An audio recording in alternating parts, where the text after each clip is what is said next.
자, 그런데 이번 이스라엘의 공격이 네. 이란의 핵시설 타격이 다 목표가 아니었다고 그래요?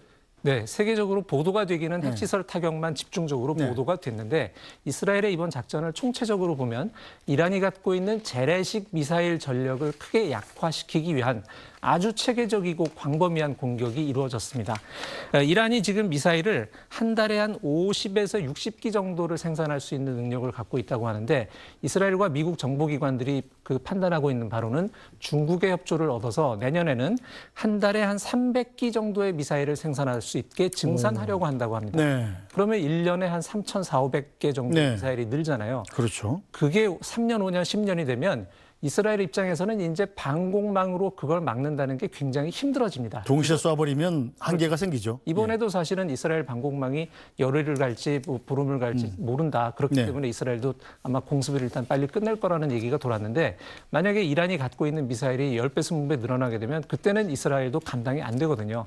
그런 사태를 미연에 예방하기 위해서 이번에 재래식 미사일에 대해서도 굉장히 강력하고 광범위한 공격을 벌인 것으로 나타나고 있습니다. 자, 이스라엘이 이번 공격을 하게 된 데는 이 북한의 존재에도 큰 영향이 있었다고 그래요. 우리로서 상당히 좀 신경 쓰인 부분이군요. 네, 이건 지금 제가 해설을 하는 게 아니고 아까 말씀드린 그 론 더머 네. 이스라엘 전략부 장관이 월스트리트 저널의 오피니언면 편집자하고 그 인터뷰를 했던 실제 내용에서 나온 얘기입니다. 지금 보시는 이제 저 사람인데 미국에서 태어나고 자랐고 미국 대사도 역임을 했고 지금은 네타냐후의 오른팔로서 전략부 장관을 하고 있는 네타냐후의 핵심 브레인이에요.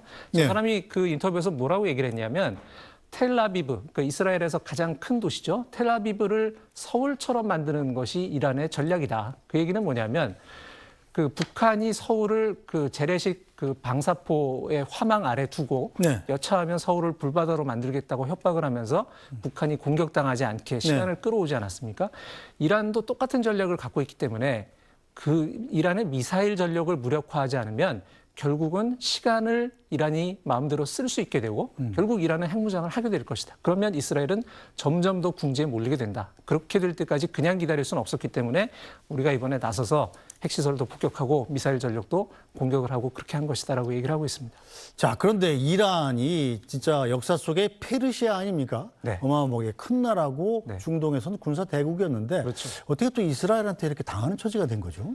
사실 작년 정도까지만 해도 이란은 이스라엘하고 이제 1200km 정도 떨어져 있는데 여러 가지 다양한 대리 세력들을 통해서 이스라엘을 괴롭혀 왔습니다. 이스라엘의 북쪽에는 그 레바논의 헤즈볼라가 있었고 이스라엘 남쪽에는 가자 지구의 하마스가 있었죠. 또 그 더 멀리에는 이제 후티라든가 또 시리아의 친이란 무장 세력들이 있어서 이스라엘을 굉장히 원격으로 괴롭혀 왔습니다. 그래서 그 목표는 이스라엘을 중동 땅에서 없애버리는 게 이란의 전략적 목표였어요. 그러다가 이제 일이 달라지기 시작을 한 것이 2023년 10월 7일 날 하마스가 이스라엘을 들어가서 굉장히 잔혹한 범죄를 저지르지 않았습니까? 그 이후에 이스라엘이 상상 못한 반격들을 개시를 합니다. 그래서 그 헤즈볼라는 이른바 그 무선 호출기, 삐삐 터트리는 공격으로 모두 다 거의 이제 무력화를 시켜버리고 하마스도 지금 가자지구 소탕전을 하고 있고 이런 식으로 전략적인 판도를 바꿔버려요. 그다음에 사실은 이스라엘이나 미국이나 이란을 직접 타격한다는 것을 굉장히 꺼려왔습니다. 확전 우려 때문에. 그런데 이번에 그게 심리적 그 방어선이 무너진 거죠. 그러니까 이란 입장에서는 굉장히 어려운 처지에 몰려 있는데 이스라엘이 이렇게 할 수 있었던 거를 저는 정보, 의지, 동맹 세 가지의 힘이라고 봅니다. 일단은 그 모사드로 대변되는 그 이란에 대한 인적 정보, 그 휴민트를 워낙 체계적으로 많이 갖고 있었기 때문에 이란을 손금 보듯이 보면서 공격을 벌일 수 있었잖아요. 그다음에 어떤 그 반격을 받더라도 그 2단계에서 지금 이란을 꺾어놓지 않으면 결국은 이스라엘이라는 나라의 안보가 위험하다는 그런 의지가 굉장히 강력하게 작용을 했고 그다음에 그 자기네가 할 수 있는 일과 할 수 없는 일을 명확히 갈라서 동맹인 미국을 철저히 이용을 합니다. 그런데 이용을 할 때 미국이 부담스러워하는 일은 다 자기네가 해요. 이를테면 이번에 벙커버스터 떨어뜨리러 들어갈 때도 이스라엘 공군이 먼저 이란의 방공망을 한번 청소를 합니다. 그래놓고 트럼프 대통령한테 공은 넘겨주고 이렇게 해서 또 동맹을 활용을 하고 그렇게 하면서 그 이란과의 어떤 전략적인 그 판세 자체를 바꿔버렸다고 볼 수가 있죠. 그렇군요. 자, 이란과 미국은 그럼 앞으로 핵협상 테이블에 다시 앉게 될 걸로 보십니까? 일단은 뭐 양쪽이 그렇게 얘기를 하고 있습니다. 트럼프 대통령도 그 핵 협상을 통해서 핵무기만 포기하면 이란은 옛날의 페르시아 상인들처럼 잘 살 수 있는 나라다. 협상하자. 이렇게 얘기를 하고 있고 이란을 폐쇄시킨 한 대통령도 이제 핵 협상 무대에는 나가겠다고 하는데 문제는 핵 협상 무대에 나간다는 것과 미국이 내민 안을 그대로 받아들이는 거는 그건 동의어가 아닙니다.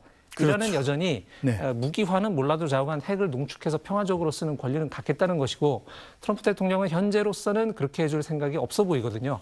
그래서 이제 협상의 경과는 좀 더 지켜봐야 될 것 같습니다. 알겠습니다. 오늘 말씀 여기까지 듣죠. 감사합니다. 이현식 기자.